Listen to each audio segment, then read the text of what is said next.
भैया देखिए हमारे यूट्यूब चैनल पर जा रहा है बहुत प्यारा गीत और पसंद आए तो लाइव शेयर करिएगा और आगे बढ़ाइएगा। भोजपुरी लोकगीत स्टार के चैनल पर जा रहा है और भोजपुरी लोकगीत राजमती भोजपुरी लोकगीत स्टार है हमारे। चलिए सपोर्ट करिए, आगे बढ़ाइए। देखिए ठंडी गर्मी बरसात के लिए है।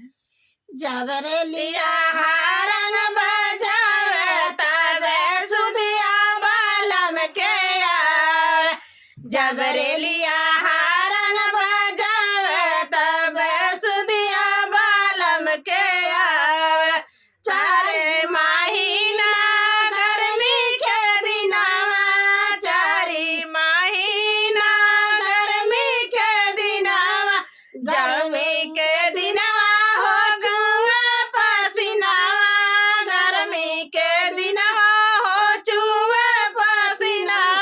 जब के बेनिया डोलावे तबे सुधिया बालम के आवे, जब के बेनिया डोलावे तबे सुधिया बालम के आवे।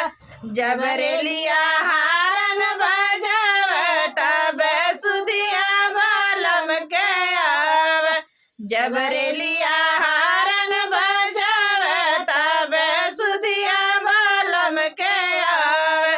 चारी महीना बरखा के दिनवा, चारी महीना बरखा के दिनवा, जब केहू बंगला छावे तबे सुधिया बालम के आवे, जब केहू बंगला छावे तबे सुधिया बालम के आवे।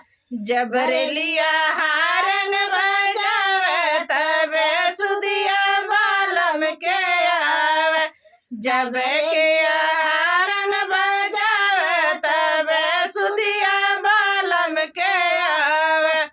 चारी महीना जाड़ा के दिनवा, चारी महीना जाड़ा के दिनवा, जाड़ा के दिनवा हो जावे बदनवा, जाड़ा के दिनवा हो जावे बदनवा, जब केहू रजैया ओढ़ावे तबे सुधिया बालम के आवे, जब केहू रजैया ओढ़ावे तबे सुधिया बालम के आवे। जबरेलिया